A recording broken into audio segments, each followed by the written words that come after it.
O Evangelho é a marca do que Deus fez para toda a humanidade. Ele não teve condicionado a uma religião, a uma instituição,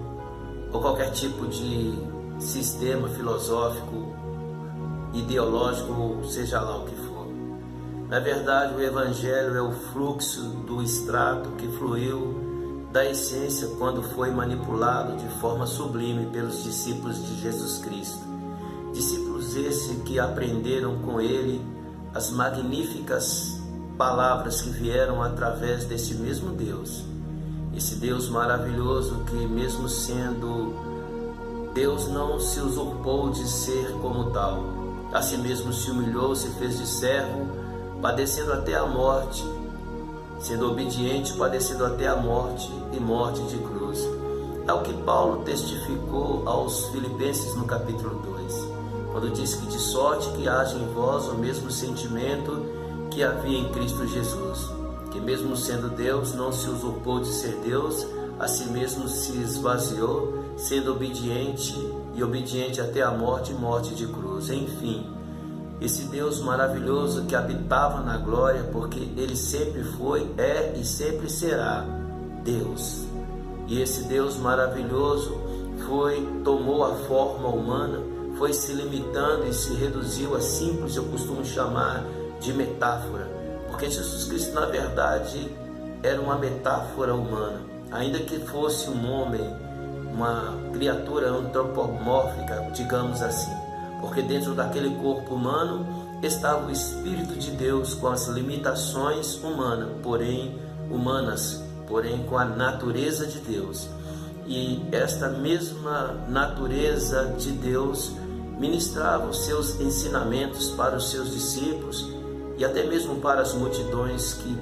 sedentas para ouvi-lo. Infelizmente, a maioria das pessoas queriam apenas extrair dele as suas bênçãos, mas não se apegavam aos seus ensinamentos maravilhosos. Até mesmo os próprios discípulos de Jesus, que ainda não entendiam bem qual era o propósito da ideia desse Deus maravilhoso, porque muitas vezes eram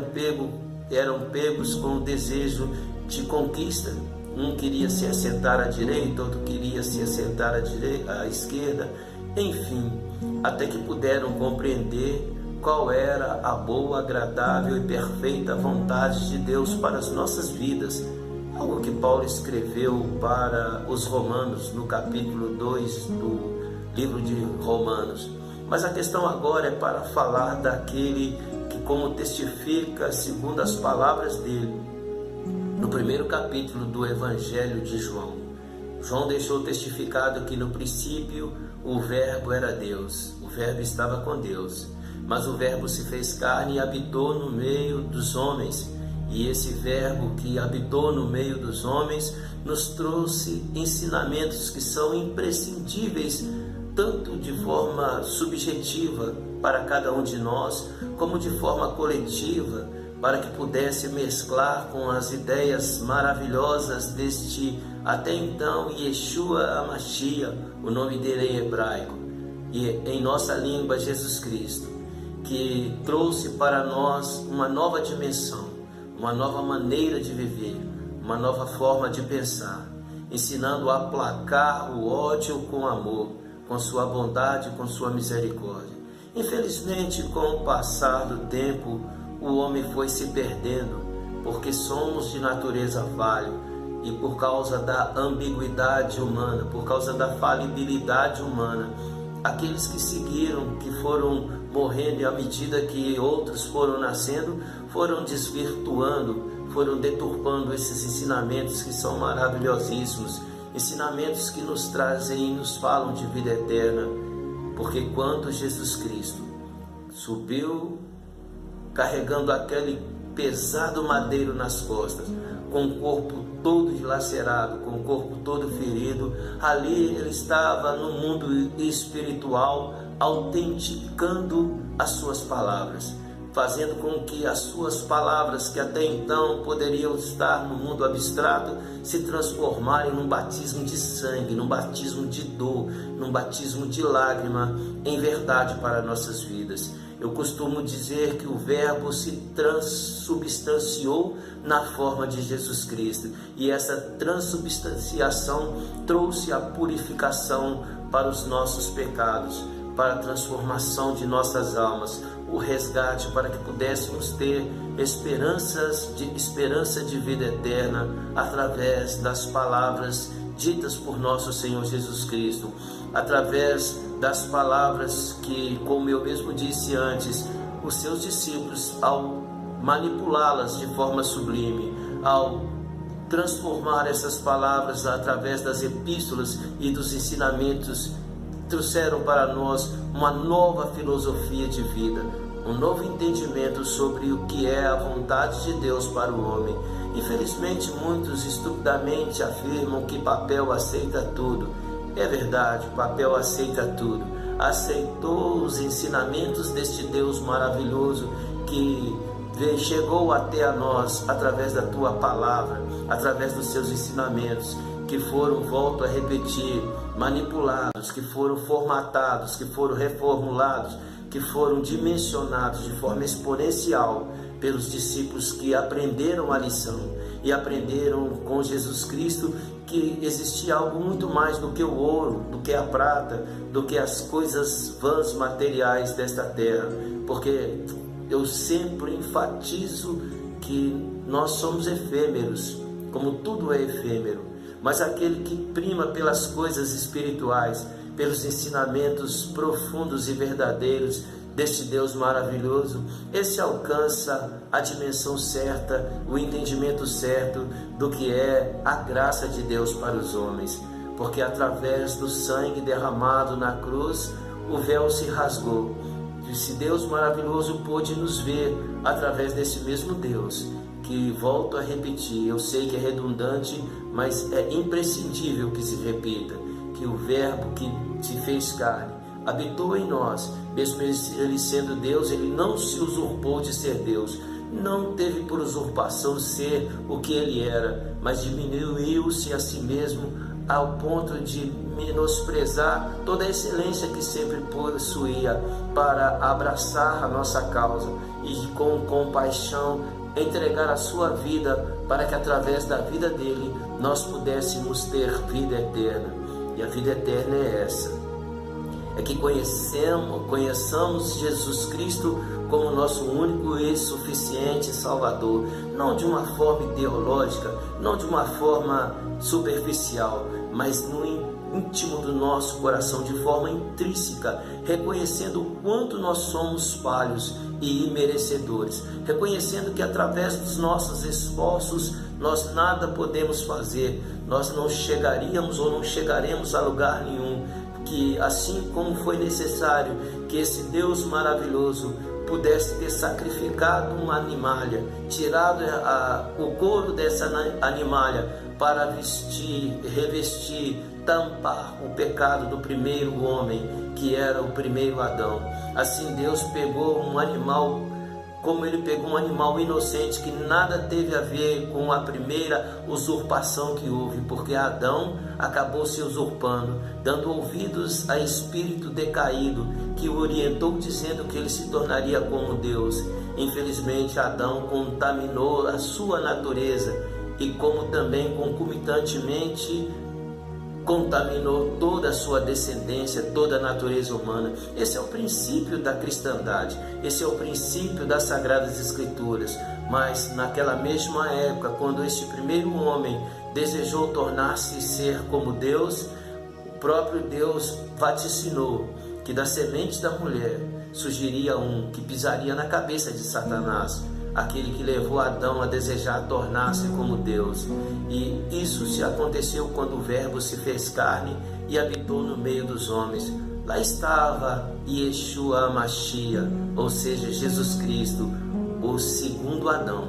aquele que viu que, como está testificado no capítulo 6 de Romanos, porque testifica-se no capítulo 6, logo no capítulo 3 do livro de Romanos, que todos pecaram, porquanto todos destituídos da glória estão. E também continua dizendo que o salário do pecado é a morte, mas o dom gratuito é a vida eterna, e vida eterna no segundo Adão em Jesus Cristo. São textos imprescindíveis, por isso é que eu digo que os discípulos, de forma maravilhosa, ampliaram exponencialmente os textos e as palavras desse Deus maravilhoso. Seja Paulo, seja Pedro, seja o próprio João, eles trouxeram para nós uma nova dimensão e um novo entendimento. O entendimento é esse, que quando nós confessamos a Jesus Cristo, renunciamos a nós mesmos, o próprio Jesus Cristo, de forma singular, afirmou que nós deveríamos negarmos a nós mesmos, tomar a cada dia a sua cruz e segui-lo, e buscar a sua vontade e a vontade do Pai, porque a vontade do Pai está tipificada em Jesus Cristo, na pessoa de Jesus Cristo, que ressuscitou-se no terceiro dia, mesmo depois de ter sido morto. E através do teu doce e santo Espírito Santo, ele disse isso claramente quando falou e ficou testificado por João, que rogaria ao Pai, e o Pai nos enviaria o Consolador, o Espírito da verdade, que nos guia a toda a verdade. E a verdade é essa, é Jesus crucificado, seu sangue derramado, nos trazendo vida eterna através de um perdão que não fizemos por merecer. Infelizmente as religiões tentam, através de engodos e de enganos,